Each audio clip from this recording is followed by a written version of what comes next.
Oh my God, I love it. Very hard.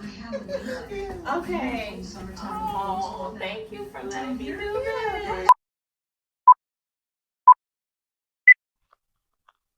Hey y'all, my name is Shala Epps and I am a licensed real estate agent in Wisconsin. And oh, sorry. In this series, we're going to be I can't do this. Sorry. I'll be sitting down with real clients. I know.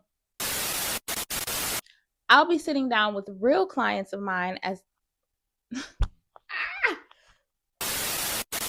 So, if you ever thought about buying a home or just curious,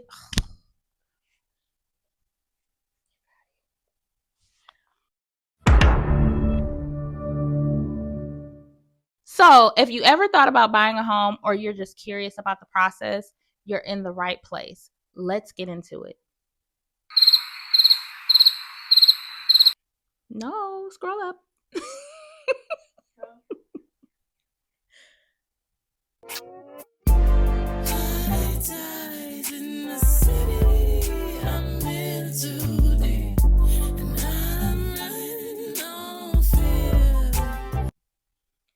Hey y'all, my name is Shala Epps and I am a licensed real estate agent in Wisconsin, and welcome to my new series, Should I Buy a House? In this series, we're getting into real stories behind home ownership, not just the pretty keys at closing, but the decisions, the doubts, the lessons, and everything in between. I'll be sitting down with real clients of mine as they share their honest experiences, what made them want to buy a house, what they wish they knew, and what actually happens after you become a homeowner. Because let's be real, buying a house is one of the biggest decisions you will ever have to make. And the question is, should you buy a house? So, if you ever thought about buying a home or you're just curious about the process, you're in the right place. Let's get into it. All right, so let's get into our very first story. I'm sitting down with the first time home buyer who purchased her home in 2024. And like many people, she went into the process not knowing what to expect, but she took the leap anyways. Okay, guys, so I am with my first client. I am with Ty. Hey, Ty. How are you? I am well. Thanks for doing this. I appreciate you for asking me. Thank you. Yes. Okay, you guys. So Ty purchased a home back in 2024. And I just wanted to get into the reasons why she purchased. And also, I want to discuss all of the things that happened during the home buying journey. So yeah, I just wanted to give the viewers like some insight on what actually happens when you're buying a house. So you ready? You ready to get into it? Let's do it. Okay. And excuse me, y'all, I will be reading from my phone some of the questions that I have for Ty. So yeah, let's get into it. Let's get into the background. So what made you actually decide that you wanted to buy a house? To be honest, I was kind of forced into it a little bit. So I had been taking the necessary steps, taking all the things I needed to do. I was taking a home buyer's class. So it was a year-long class where they would teach you all the things about buying a home, but they would also give you funding that would go towards your purchase. Okay. So I ended up finishing that program successfully and went good. And so ideally you would be ready to buy then. Okay. But I was dragging my feet. So it took a year? The class The was program a year? was a year. Oh, okay. Yeah, because I'm speculating they want to see your commitment, to the process, to the program, because they were giving you money each month. Yeah. So you would meet once a month and you would get a stipend or a payment, for that month, granted that you did all the air quote homework for the course. Okay. So over the 12 months, I think we got about $100 per month. Oh, really? So you were able to get up to about $1,200 if you completed the whole thing. So where did they put that $100 per month that you got? Like they gave you money? They created it's a bank account. Okay. They put the funds in there, kind of hold them for you. You have no access to them. You can't touch them. Only the Axe Housing, that's what I went through. Only those administration can touch it. Okay. So it's there and they'll let you use it. So if you need to clean up your credit, so say there's some outstanding credit accounts that you need to clean up to help prepare your credit for the home purchase, you can use it towards that, or you can use it towards your down payment. Oh, okay. That's cool. Very nice, very That's nice, very cool. beneficial. Yep. So I did that program. I finished it. Technically you have a deadline with that. So I think they gave you up to 2 years after you completed the program to use the funds, or you would lose it. Oh, okay. So I don't even know. I had maybe finished about 6 months, and I wanted to buy a house in my heart, but I wasn't really prepared to do the things. Yeah. So my housing coach, shout out to Jordan at X Housing. Thank you, sir. He was a very consistent coach. So once I finished my classes, he knew I had everything ready to go. He will follow up consistently with me, like, "Hey, Ty, have you started looking? Have you reached out to a realtor? Have you done anything?" And the first couple of times he asked me, I just blew him off. Okay. Like, "Hey, Jordan, no, not yet," and just kept going. But he was persistent. Yeah. And I was like, well, I can't just keep telling this man I ain't did nothing. So I was like, okay, well, let me really do it. And that is when I took the real leap to really pursue the process of purchasing a home. Okay. So before you reached out to me, did you know anything about the process? Like, did you know what to expect? Yeah, mostly. Okay. I do work in lending myself. I work with home equity, so I have like an idea of what the lending side looks like. I have some family and friends who have bought houses, so I've heard their story. So I had a general idea of what it looked like. I just didn't know what it would look like for me. Yeah. Okay. Y'all, when I tell you Ty was on top of it, she was on top of it when it comes to like the lending piece. So what I like to do when I work with buyers, I have lenders that I work with. So I will connect you with the lender, or if you have a lender already, a preferred lender that you would like to work with, you have the freedom to do so. But what I like to do is I will be in touch with the lender. I'll introduce myself as an agent, and the whole process, I'm looped in to know exactly what's going on. When I tell y'all, Ty handled everything, like everything from start to finish on the lending piece. Like she had it all sewed up. Like, and not to say because that is what I do in my full-time job. It's really because I'm a control freak and I just don't like my business being left in other people's hands. So first-time home buyers, take control of your destiny and your process. Yeah. But we'll get to that later with more questions. Yeah. But yeah, I mean, I kind of naturally knew some things, but I wanted to be very hands-on with my process. I wanted to know what was going on in and out throughout the entire process. So I made that a priority for me. Yeah. And I think that's important too, because most buyers think that the agent is responsible for the lending piece. But what I really want you all to understand is I am your realtor. I am the real estate agent. So I handle the sales piece.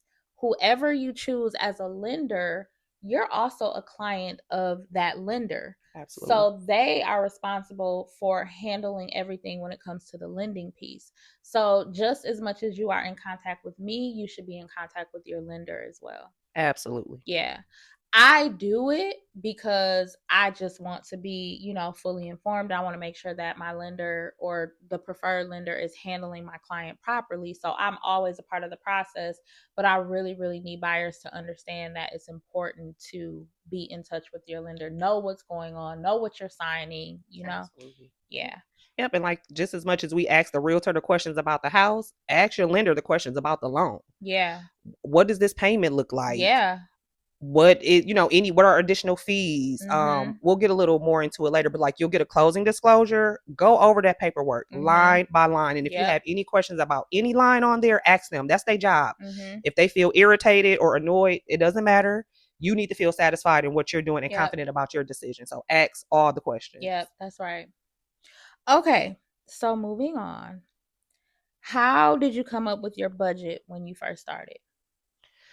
So, well, when you say budget, do we mean like budget as far as like what I could pay as far as a monthly mortgage, or the budget for the overall expense of the house? Well, I mean, let's let the viewers understand how that works, because people don't really know. Like, they look at houses on Zillow or Trulia and not really paying attention to the price point and things like that. So let's explain to them how this actually works with a pre-approval. So you have to, as the buyer, you have to do what with your lender? Submit your documentation. Yep. to get a pre-approval. So what did you have to submit for your pre-approval? So you pretty much do a loan application. That'll ask for all your personal information, essentially, like your check stubs. Yep, they'll pull your credit. You need to have proof of income. And that's mostly it. You really just need to supply the proof of income because they're going to pull your credit and any debts and stuff like that. So your pay stubs or whatever. At that time for the pre-approval, I didn't need my taxes. Okay. So you didn't need your taxes for that, but you'll definitely just need to be able to prove your income. Okay. So then the lender then disclosed to you the amount that you were pre-approved for. Yes. Now, just because the lender told you that this is the budget according to your income online, does that mean you had to go with that budget, or did you want to go with what you felt comfortable paying for a mortgage each month? So, I mean, if you have pretty good credit and you have decent income, like you could be approved for a lot. And that doesn't necessarily mean just because you're approved, that's what you're going to go in for the home for. Right. So back to your original question, how I came with my budget, I kind of thought about the rent that I was paying when I was renting at the time, which for me, my rent was exceptionally affordable. You would not find that anywhere. Okay. I was renting from a relative at the time, so it was very affordable. So I knew that wasn't going to be realistic. Okay. So I kind of added on to that, like, what is the max amount that I'm comfortable spending on a housing expense in addition to all my other bills? Okay. So that's kind of how I said it. I based it off the rent I was paying then. What could I afford to add on to that? Because it was going to be more for me. So that's kind of what I based it on. What my affordability, my budget. I'm very responsible financially. So I generally have a budget and know what I can do. So I just based it off of that. What was really affordable for me? What did I know I could pay every month comfortably? Okay. So with that being said, once Ty let me know what her budget was and where we were at with that, I'm going to stick to the budget. And what you tell me. We only laughing because we know what we went through with each other. Well, you will know by the end of this interview. But that's why we laughing. So don't mind the kikis. So once you get that pre-approval and once you have your budget established with me, your lender, what I'm going to do is I'm going to look specifically for homes within that budget. Why? Because otherwise we'll just be looking at everything all the time that you can't afford. So when we got out here and we were looking for houses, we looked at a few different properties. We were out here. We were outside. We looked at a few different properties. But the property that Ty actually landed was out of budget. Listen, y'all, I'm just a surprise, okay? Because when I said a budget, I said a budget. Yes, I went over budget. Because I love the house. Yeah. So you feel like it was worth it? Yeah. So a little background. So when I set my budget, I knew what I wanted to pay as far as a rent. I had been living in the house I was living in renting for a very long time. So I didn't really know what the market looked like as far as what people were paying for rent or what it looked like to pay a real mortgage. Yeah. So I knew what I wanted to pay in my head, but I didn't know what that would truly afford me. What does that look like in a home? So once me and you started looking, I could kind of see like, oh, within this range, this is the type of home I could get. Yeah. And I was like, well, that's not enough. You know, at some point you have a certain standard for yourself. And I would advise anybody for a house, it should be the house that you want. You should have everything that you want in it. You should not have to settle. So as we were shopping around on the budget I thought I wanted, it was like, probably not. So with that, although maybe I didn't fully disclose it to Shayla, I was keeping an open mind about, you know, possibly going up if needed, if I found something I like. Yeah. Because actually when she sent me the house, I was like, oh, well, we're not going to look at that because it's out of budget. And she was like, oh, no. Like she was adamant that she wanted to see the Y'all, she shut me down hard. I was like, oh, no, Shayla, wait a minute. So she shut no, let's tell the whole story because I like detail. She shut me down. I was like, okay. My realtor said no. She knows what she's doing. That's okay. But, and this we'll get into this a little later, it was a lot of signs. I got a lot of signs, like from the universe, from God, whoever you believe in. I got a lot of signs. And we were looking at another house that day. And I said, well, Shayla, can we just please just go look at it? Like, even if we don't do nothing, can we just entertain it and go look? And she set it up. She was like, yeah, it's available. We'll go look at it. And we all fell in love. Yeah, we did. I will have to say that. I will have to say, like, I'm very glad that she convinced me to come to the property because this is her home and it's beautiful, you guys. And I would love to give you guys a tour later. We'll see. But yeah, I'm excited. I'm excited for you. And to be fair, it wasn't that much over budget. So if the viewers are out here like, girl, why? No, it was not that much over budget. It was still very affordable for her in her price range and income bracket. So I think she did very well with that. Thank you. Kudos to you. Okay, so moving on. Looking back, do you feel any pressure or that you were influenced to make the purchase that you made? Or this was wholeheartedly like, this is what I want. I'm going to go for what I want. When we decided on the house, that was all me. Yeah. I didn't feel pressured by anybody. Now, I'm the type of person sometimes I want validation, to make sure I'm making a good decision. So I did that with family and friends. You were with me, my mom's with me. I mean, we all Oh, I loved it. love her mom, y'all. She's so sweet. Yeah, shout out to my mama. She my bestie. You guys were with me, and so to hear that you guys loved it, that made me feel good. I have some really close family and friends who I relied on in that moment. So, I got some validation points, but I didn't feel pressured by anybody to make the decision. What I did feel pressured by was to like make the offer. Yeah. That felt pressure, or to accept the counter offer. That's when the pressure comes in. Okay, let's get into that. Yep. Let's get into that because that whole process can be very intimidating. Yeah, and she spoke about counter offers. So if you don't know, let us break that down. So we initially submitted an offer, and we submitted an offer for the terms that Ty wanted and was comfortable with. And we sent over that offer, and the seller said, Nope. No, ma'am. Not enough. Come with a better offer. So the seller pretty much came back and said, no, I'm not going to accept that, but not that I'm rejecting, but this is what I will do.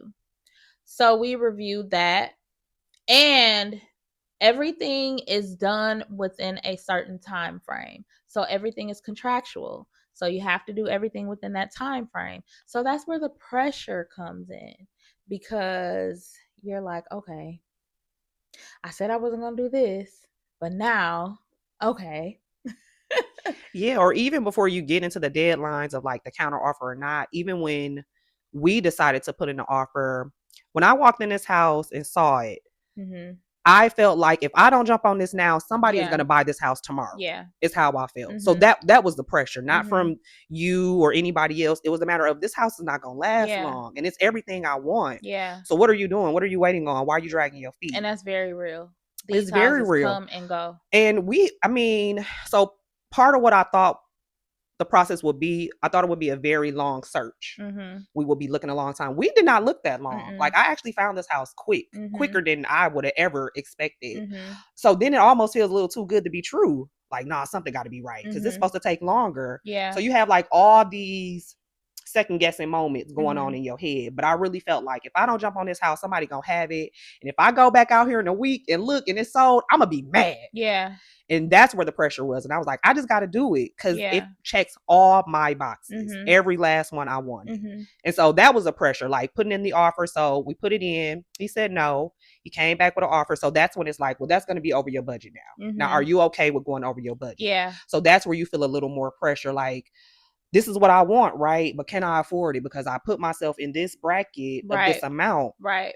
But it's everything I want. Am I ever going to find this again? Yeah.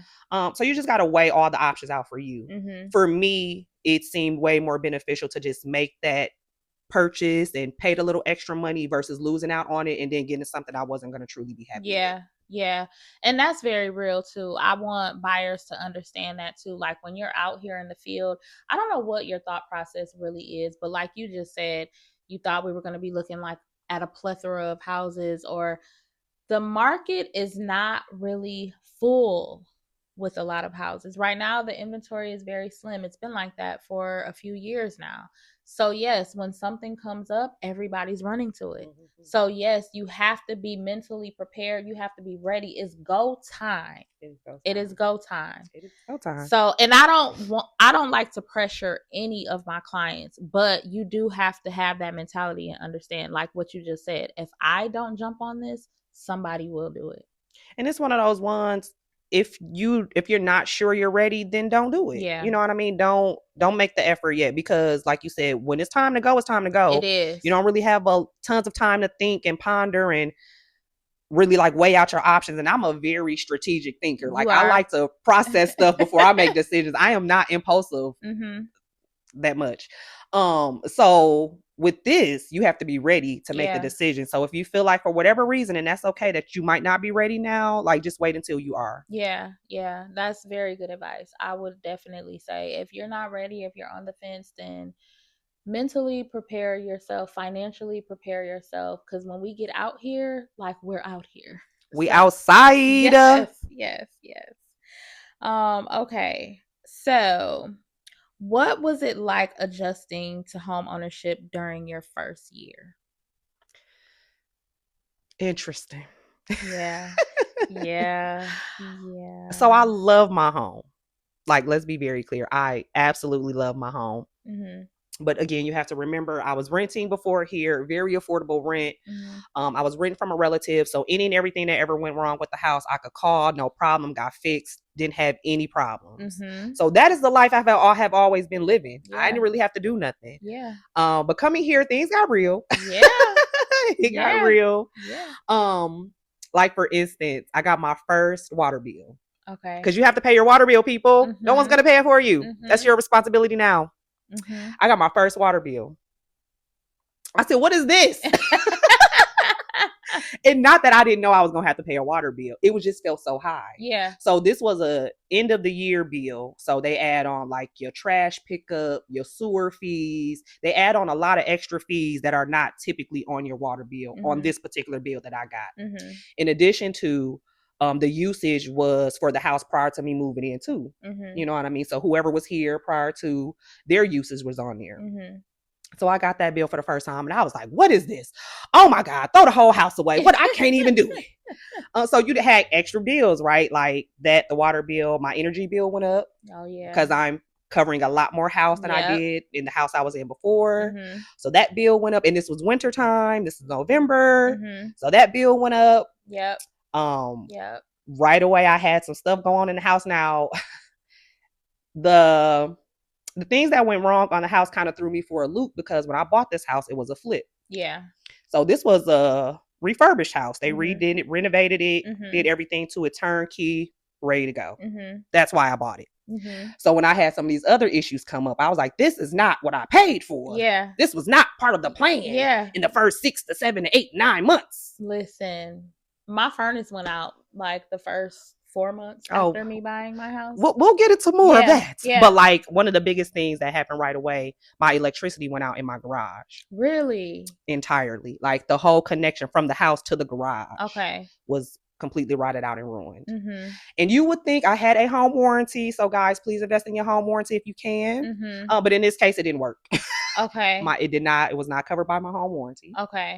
So I had to pay out of pocket to have the electricity put back into my garage. Now, for some people, they might say, hey, it's just the garage. It's not in the house. You can live without that. In theory, you can. But I had never had a garage. So I felt very spoiled and privileged when I moved in and had my garage. And was living it up, while I was using it. So then when it stopped working, I'm like, this is an inconvenience. And I want it fixed so I could have what I had before to enjoy that luxury of sort, if you want to call it that. So I had to get it fixed and I had to pay out of pocket. So this first year has been interesting. Yeah, it has. But I want to touch on the home warranty piece, what she talked about, guys. So a home warranty is something that I will suggest to my buyers, especially my first time home buyers. So what that home warranty will do is cover some of the mechanicals in your home. So if something was to go wrong, like I mentioned, my furnace went out after like 4 months of me buying my house. So all I did was make a claim with my home warranty and they came and they fixed it. So yeah, instead of you having to find someone to come out and then paying an astronomical amount to get things fixed, your home warranty will cover that. Now, with the catch is like you do have to pay a claim deductible. fee. Yeah. Mm-hmm. So my claim fee is $100. So I think I mine was pay that. 150, Oh, maybe okay. 100, 150. Okay. So yeah, you pay that one time, they come out, fix it for whatever the cost is, they're going to fix it. So those are the benefits with that. And it covers majority of the things, like the electrical, the plumbing, something happened with my garage too and it was covered. I So want to I'm say it was a sorry. specific reason why they didn't. So they didn't cover mine because, so essentially we had to like change the electrical line from the house to the garage. Mm-hmm. So because this line was not covered by like a structure, Yeah. it was not included. Yeah. So as long as these things go wrong in a structure inside of the garage or inside your house, then you'll probably be okay. Mm-hmm. And there are some things that they won't cover. So, you know, that's to be expected. There are some things that they will not cover. So I get that. I totally understand that. But most things they will. I mean, I had a situation too with something that they did not cover. So I get it. But to protect yourselves, I think it's like a safety net for me. I would definitely advise any first time home buyer to get that over not having it, because unless you have a brand new build, and that is, even there's exceptions with those, because I know somebody who got a brand new build and they still had issues. You just never know, and you just want to cover your bases. Yeah, so for sure. Okay, so let's get into what I really wanted to share with the viewers. Where my tissue? Let's get into it. So you guys, Ty purchased in, it was 2024. Yep, November 2024. Yeah. So then in Wisconsin, we experienced a flood. And that happened what? How many months after you were in your home? 9 months. 9 months after being here. Yep. August of 2025. I'll never forget it. Wow. Okay, so take us through that. Take us back and tell us what happened. What did you wake up to? What happened? What did you do? Yep. So we had a really bad rain that weekend. Everybody was a part of that. Actually, that's when my garage stopped working. Oh no. No. Double whammy. Like that Friday, my garage, the electricity in my garage stopped working. Yeah. And at the time, I did not know how to manually do anything with the door. So I just left the door open like, oh my God, I can't close the garage. and then 2 days later, we had this rain and flood. So we knew it was raining, it was flooding. That Sunday morning, I was on social media just scrolling, and I started seeing people post about their basement. Yeah. And I was like, oh, okay, well, I should probably go check. So I got up and went and looked at my basement, opened the door, and so I have a landing, like stairs, you can see a landing. I saw the water right away. Wow. It wasn't that bad though on the landing. It looked like tolerable. Yeah. So I was like, okay, well, let me see. So I walked down the stairs, and in my basement, you can go one or two ways. I have a finished side and an unfinished side.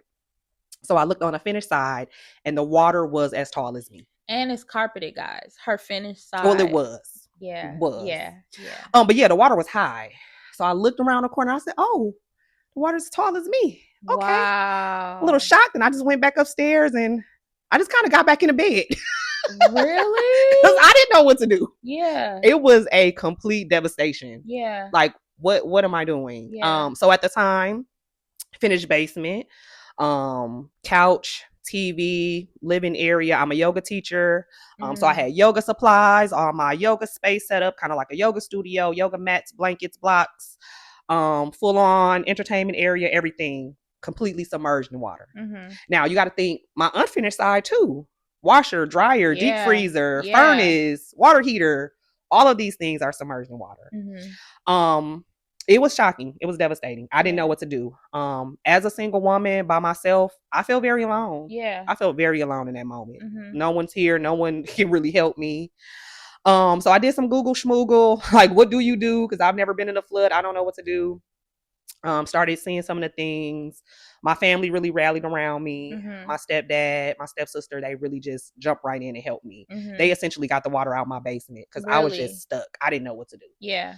Yep, but my family rallied around me and helped me. But everything was destroyed. Yeah. Everything. Dang, Ty. I really, really hate that for you. Everything. I thank you, but it's okay. I'm over it now. In that moment, it felt like the worst thing I had ever been through. Yeah. And especially like a first time, like I just bought this house. Yeah. I don't know what I'm doing. Like I just got here. What do I do? So what was the process like when your family came over to get the water out? Like how long did that process take? Like what did that look like? All day. We had to go run around to stores to try to find like the sub pumps or pumps to get the water out, which was crazy because so many of us in the city were experiencing this. It wasn't a one-off, you know what I mean? Yeah. So many of us are out here looking for these things. Yeah. It was bad. So somehow we managed just helping other people letting you use their supplies. So I was able to use like a sub pump from somebody. Maybe I bought one. But my stepdad is very handy. Like he is the handiest man I ever knew. Yeah. So he knew what to do as soon as he came in and saw it. So I just kind of let him have reign at it. Yep. Yeah, so he put the pump in, had to bring the water hose out the door to pump all the water out. He replaced my sub pump because the sub pump stopped. My original sub pump for the house, it stopped working. So he had to replace that. Yeah. From there, you get all the water out, then you just let it dry out, and then you go through your recovery process after. Okay. But that was an all day, a day and a half process. Wow. Yeah. Wow. That's definitely a lot. And a first time home buyer can definitely feel defeated after something like that happens. Absolutely. Yeah. So I love that your family was very supportive and helped you in that moment and helped you get through it. You're still here.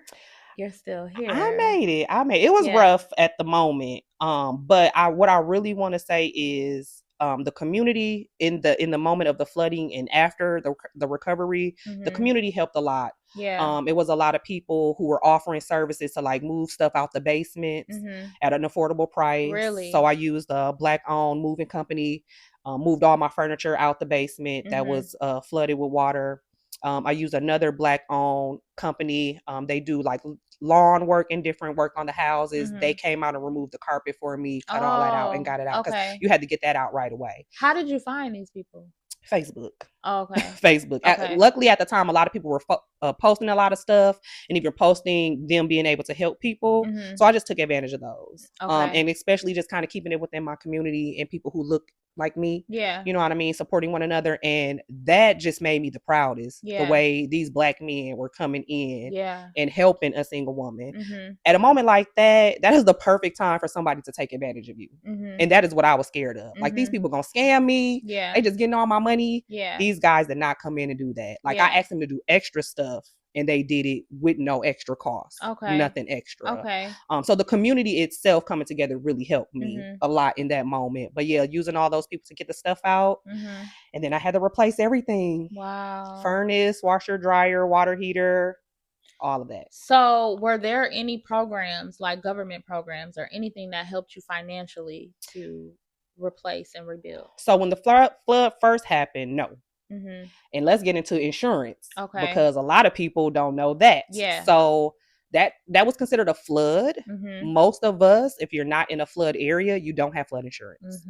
Okay. Yeah. And even if you wanted it, it's expensive. And if you're not in a flood area, it does not really make sense for you to get it because it's expensive. That's the lender in me letting you know. But anyway, so no, I did not have flood insurance. Neither did any of my neighbors because we're not expecting a flood. Right.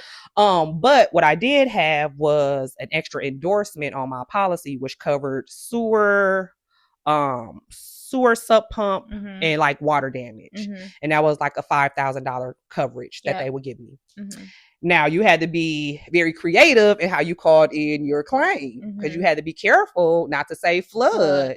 Because as soon as you say flood, you out of luck because you don't got flood insurance. Right. So again, y'all, I'm very strategic. I made my notes. I said, okay, water overflow. Yeah. Yeah. Seriously. Submerged in water. Seriously.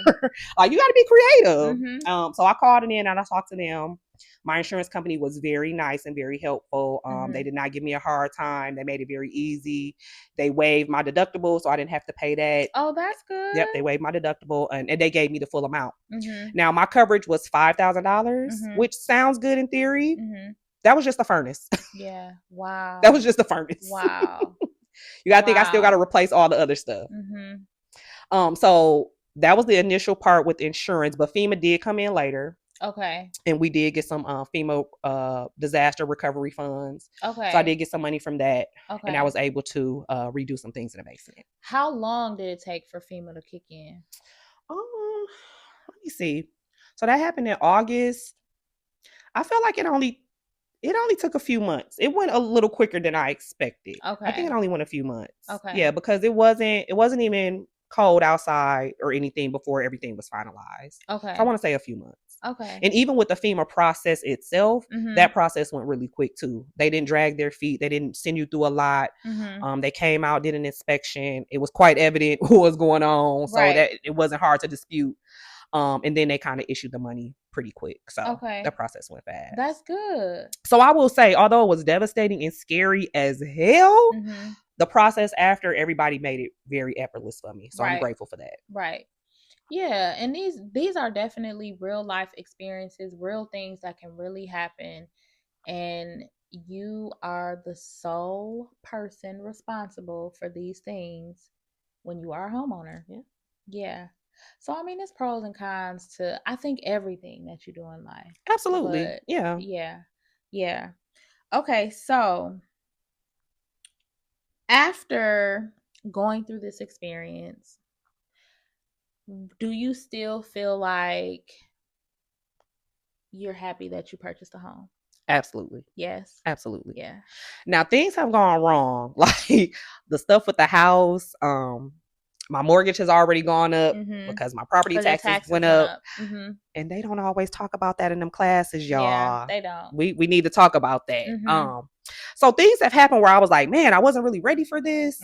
But I will say I prepared myself, especially financially. Now, I set myself up for success with my savings. Yeah. Not necessarily for my home purchase, just in general. Yeah. I set up a nice nest egg. So that has helped me a lot in the process. So I would definitely say have some money saved. Yeah. Like outside of paying your housing expenses and paying your regular bills in life, like have some additional money saved because things are going to come up and they got to get done and you got to be able to do it. Yep. And you shouldn't have to like take out another loan or added expenses and costs to do these things. So having a cushion or savings is really important. Yeah. I know sometimes we talk about it, but not as much. From this experience, I would not have made it without having my savings. Yeah. So even with all the highs and lows, though, I love my house. Yeah. Like, it's beautiful. It's been a year and some change.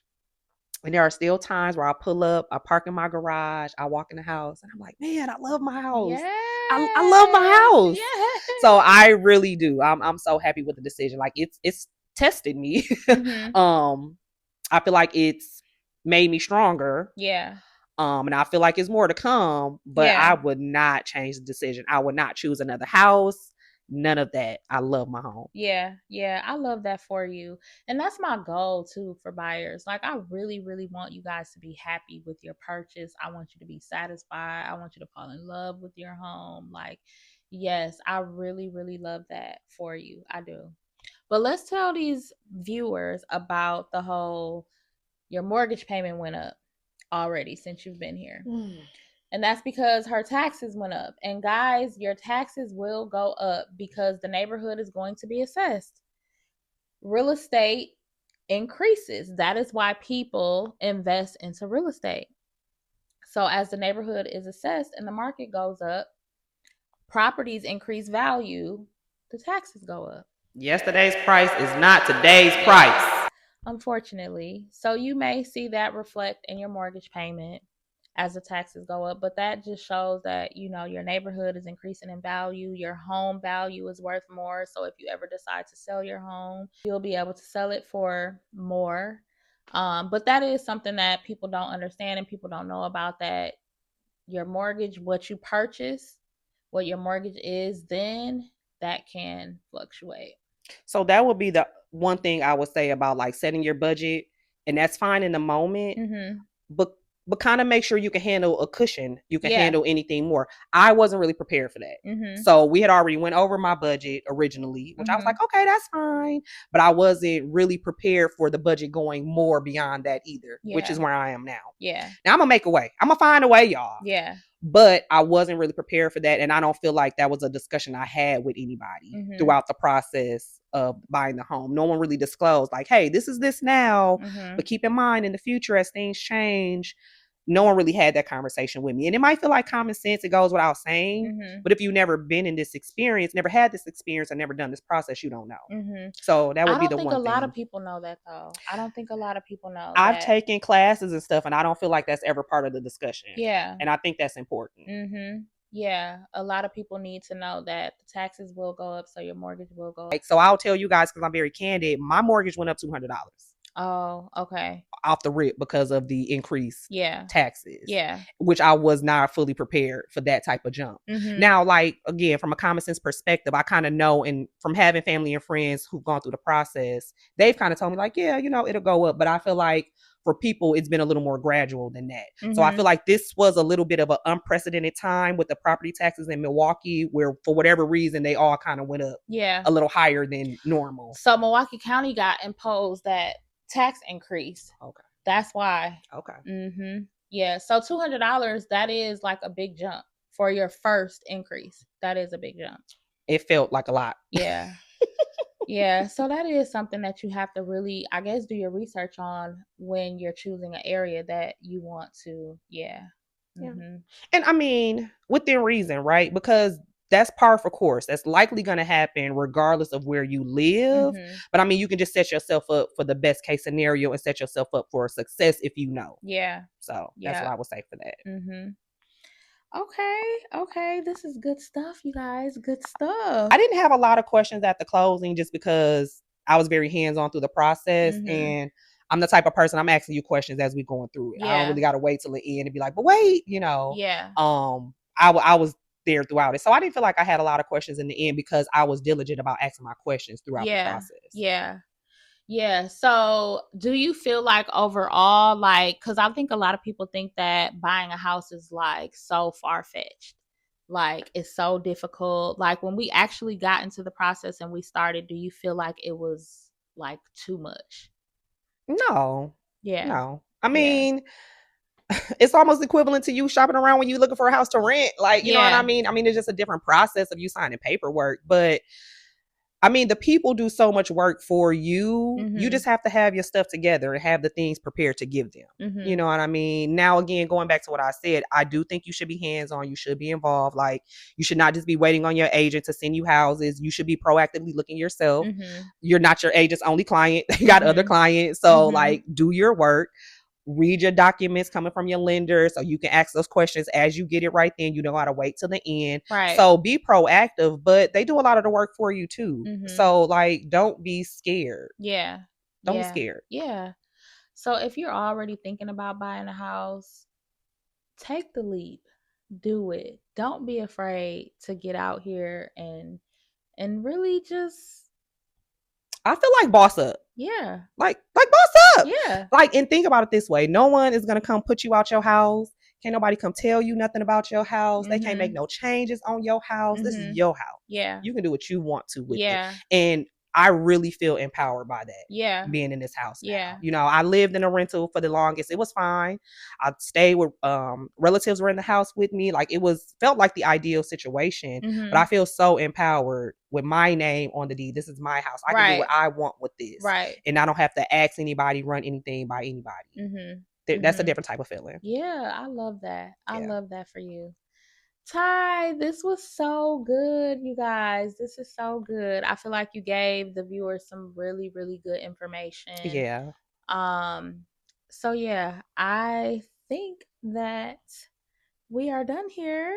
I guess so. Yeah. Thank you, Shayla. Thank you.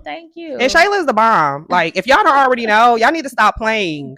Okay, she know her stuff. So like, trust the girl. Okay, I will say, like, you were such an easy client. Like, because you were just so hands-on, like so hands-on with everything. Like you were such an easy client. This was a very, very, very good.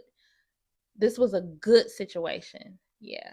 And I appreciate you. Like, you were really good to work with. Mm-hmm. Very professional. I appreciate like all your input and everything, even with, going through, it was some stuff where I wanted, she like, nope, we're not gonna even bother with that.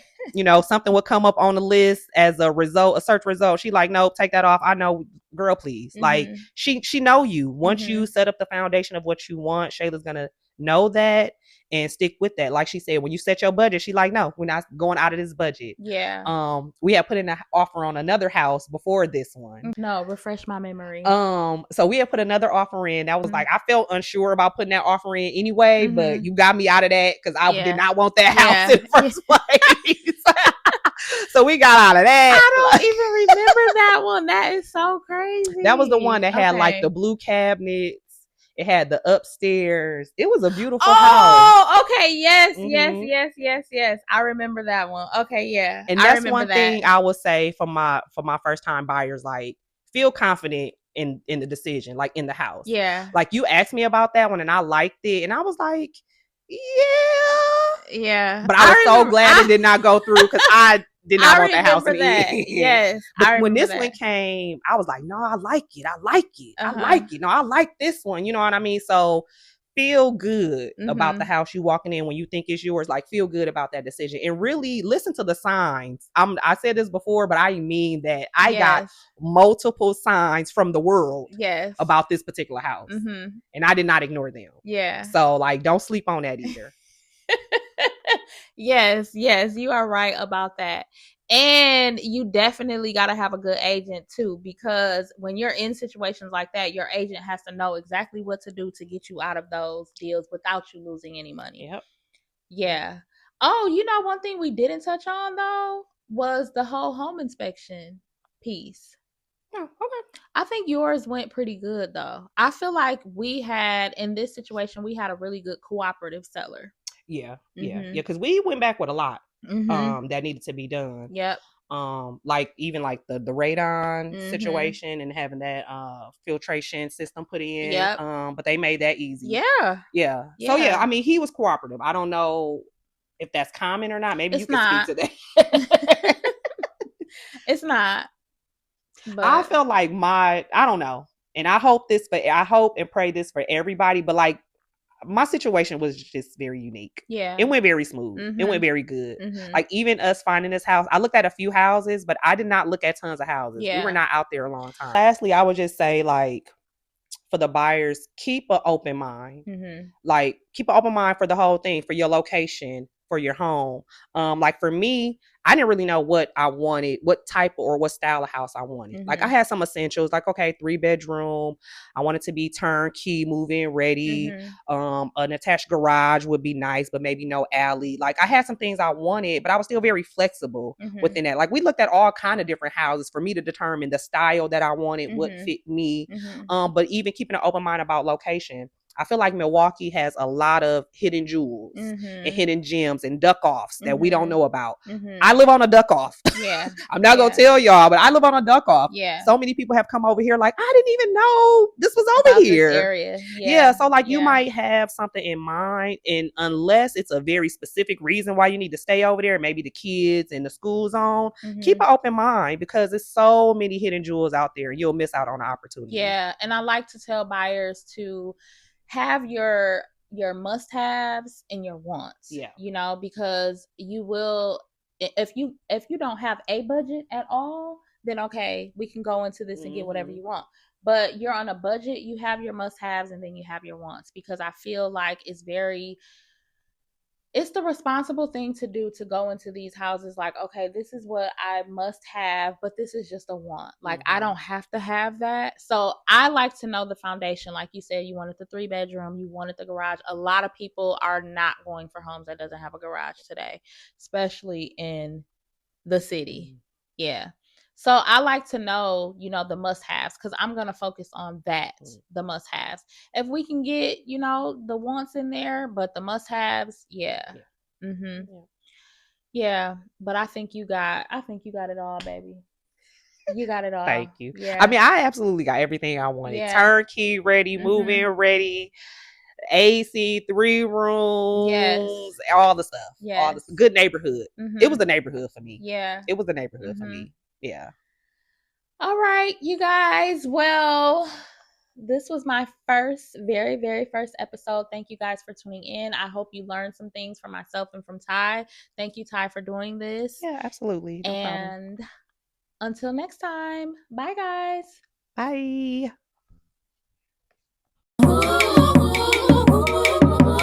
Diamonds on my neck, got diamonds on my records. Since 16, I'm coming down by Alexis. How you gonna neglect this? You was just a hot mess. You can call Tyrone.